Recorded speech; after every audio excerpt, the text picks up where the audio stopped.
All right, and welcome to another special edition of our staff spotlight for our LinkedIn page with Arizona Athletics.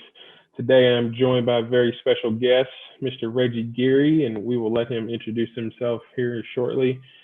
Just like the interviews before, our staff spotlights for the month of February will go to our Black staff members, and we'll talk to them about the Black experience working in college athletics. So without further ado, Mr. Reggie Geary, let us know who you are, what you do at the U of A, and how long you've been here. Well, thank you, Thomas. As Thomas said, my name is Reggie Geary. I'm a director of development in the Wildcat Club here in the athletic department. And as a development officer, my main goals are to go out and to cultivate and solicit our donors for major gifts, which we use these gifts to support any resource or scholarships that we can for our 21 men's and women's varsity teams to help them just receive world-class experience and hopefully go out there and compete for some Pac-12 and national championships.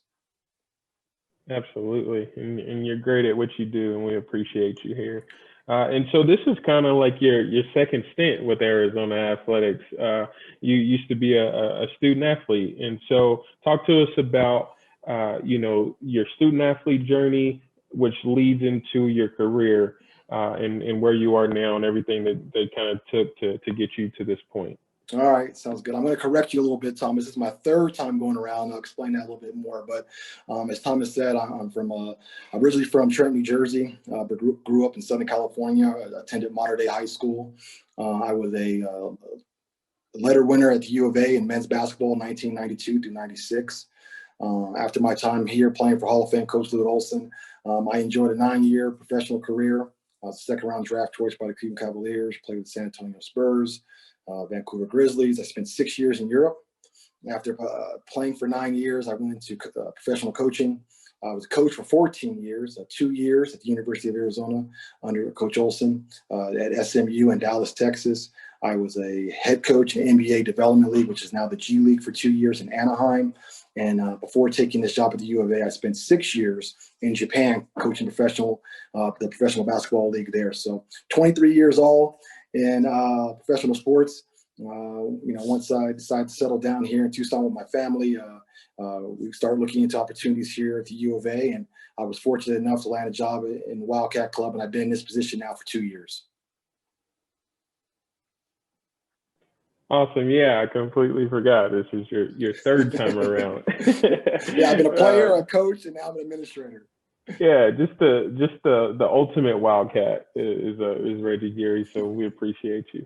So talk a little bit about like some obstacles that you had to face in your career journey, whether it was coaching or, where you stand now with development.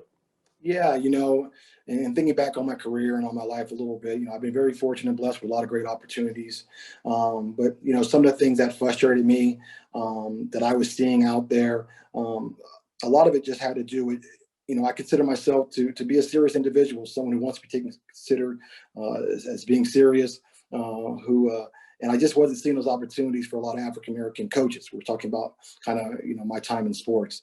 It seemed every staff only had one Black guy on the staff. And for me to get a job on one of those staff, that Black or the African-American individual would have to leave for me to get that. And I just never understood that. That was always something very frustrating to me.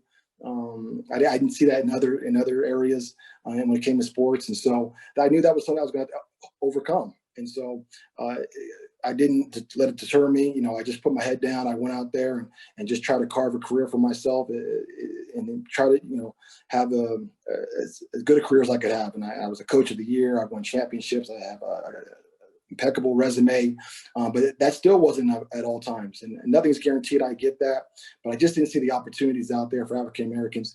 I never understood why it seemed you couldn't have more than one Black person on the staff. And I saw at the collegiate level, and I thought, well, if I go professional, maybe it's different. And it necessarily wasn't the case. And I know there's a lot of systemic obstacles and systemic problems that are very complex, and I think we have enough time to go into. But those things are still out there. They still need to be addressed. I think it's more in the forefront now than ever. But as you can see, just through this last hiring of NFL coaches, how we've gone. African-American coaches have gone down from 8 to 5 now to 3. So it's still persistent. It's still very prevalent. It's something we have to overcome, but I think it's more in the forefront now than ever. Yeah, and those are unfortunate truths that we all have to deal with in this industry. We've had a few different interviews before you where we've talked to folks about, sometimes Black folks, it feels like that we have to work twice as hard to get half as much, and that's no stranger to the coaching ranks as well. And so you mentioned, sometimes there's only one Black coach, and sometimes it feels like that's all that's going to be on a staff, and a lot of times that coach gets put into a box and labeled as the recruiter. And so, how do you feel about that? Like, what do you think about when people say, "Yeah, that's our recruiting coach," and it just so happens to be a Black male every time? Yeah, I mean, I get it for the fact that you're going to these communities, and we're talking about in athletics where you're going to have communities, and there's a relatability that you want to have, but we shouldn't be put in this box, and we're so, like as you mentioned, we are so many times, and that just got to be frustrating because we all know we can do more, and to be pigeonholed. Like I say, it was originally why I got out of coaching, college coaching that is, and looked for the professional ranks. But and so that definitely is a frustration. An additional frustration to that was when we did get an opportunity, it seemed like, as you mentioned, you had the win coming out the gate. Because we know, and we talk about this, and especially in the coaching ranks, you're only going to get one chance as African American to get this right. It's not like you can go fail and maybe go to another university. Instances of that happening are very, very rare. So not only is there only going to be one guy on the staff, when you do get an opportunity to sit in the first chair, there's going to be no warm-up time. You usually, in most cases, have to come out of the box, winning games and getting to the tournament. If not, that was your chance. So, there's things like that are in place that we just have to overcome. And how do we do that? We do that by talking about it and bring it to the forefront. And so you touched on it a little bit, but let's talk about how we can change that perception of Black coaches, and so that they're not just put in a box as recruiters, but how we can increase diversity amongst coaches. Yeah, I think there's a lot of good things happening right now. Thomas, what you're doing is going to play a big part. You and other individuals in colleges talking about diversity and inclusion in terms of employment. That's huge. You just can't now. You just can't put that under the rug now. So bringing it, like I say, educating people, educating staffs, ads, CEOs, presidents of leagues and corporations is huge. So I commend you and what you're doing. Obviously, in the professional ranks of athletics, you talk about the Rooney Rule, where you have to interview an African American before filling the role. It really hasn't paid out the way we want to, but it's that along those lines of thinking. I think they're helpful. I know the West Coast Conference has the Bill Russell Rule along the same lines of just trying to encourage more minority hiring. And so I think, as these things take place, and I know it's 2021, we're still talking about it, but as we get more people inside the room, at the board, in these conferences, in these boardrooms, and these individuals are seeing more people not like themselves with coming up with good ideas and being productive. Hopefully that'll open more doors going forward for other African Americans and people of color. Yeah, we hope so. There's a lot of great committees and a lot of great work being done by a lot of folks across the country, Arizona Athletics included. And so hopefully, once it's time to start hiring folks and, getting more people on staff again, the diverse workforce is number one on our list when it comes to recruitment and selection of, not just Black folks, but just people of color in general and people from underrepresented groups. So really excited about the future of college athletics. I think now is a real good time for us to make a splash in that for sure. And so, keep in mind, Thomas, and keep in mind, not to cut you off, but it's so important because we don't have this network or these long roots or these long trees of individuals in these power positions making decisions. We can't go back 40 and 50 years and 5 and 6 generations. So we need these things and these type programs to start now. To kind of make up for that little bit of time which we weren't able to compete. Agreed. And all I can say is Arizona Athletics will do everything we can for sure. I can speak for that. And we just hope that everyone else is doing their best too. And so switching gears a little bit, obviously with this being February, this is Black History Month, and it's about celebration and celebrating our culture and our heritage and our identities. And so one of the biggest things that the university is doing to celebrate Black History Month is the inclusion of these new logos.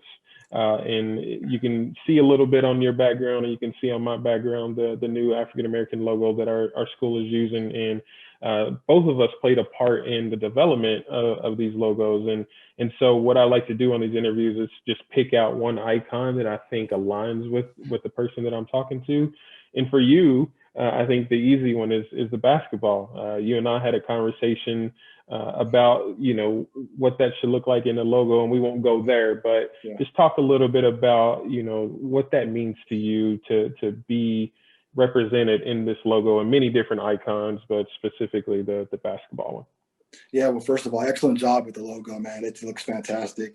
To see athletics and the basketball to be included with all the other great symbols, it means a lot. It means a lot to me. It means that my contribution as a student athlete is being recognized, and that, yes, I used athletics, I used basketball as an opportunity to get an education to better myself, but also my community. And I think all those logos, whether it's the fraternities, sororities, whether it's the music, the education, the medicine, everything, we're all encompassing. We enter this university and we enter this society a lot of different ways. And so to be recognized as part of that, it means a lot. And I'm sure it's going to give a lot of support and pride to the student athletes that are currently at the U of A, and that will come in the future. Absolutely. And so my last question for you, as we were talking about student athletes, what's one piece of advice that you would give to some of our Black student athletes? It could be about school, it could be about platform, whatever you want to give advice to our Black student athletes. Yeah, if I was to give some advice to the current African American Black student athletes right now, is to use this time, use this opportunity that you've created for yourself, do a lot of hard work, just to better your situation. These classes, make sure you're getting the most out of them. Use your time on this platform to also for outreach, for networking. You don't know it yet, but the impressions that you're making now are going to carry you for a lifetime. And whether it's in professional sports or outside the athletic field, you really have an opportunity here to get ahead of the game. And I just want to encourage everybody to do that. Take that education serious. Use this time to network. When you have younger individuals, freshmen, sophomores, juniors, wherever it may be, or even your peers, man, and you see them doing something maybe they shouldn't be, or they should be, and correct them or encourage them. We have each other's backs always, because we're strength in numbers, and we're definitely a family, so we should treat each other as such. Well, that's all our time. Thank you so much, Reggie. We appreciate that, and I know our LinkedIn followers will enjoy this interview. And I'll leave us by saying Happy Black History Month and bear down. Yeah. Thank you, Thomas. I really appreciate this, man. This is a special thing. Everybody out there, bear down.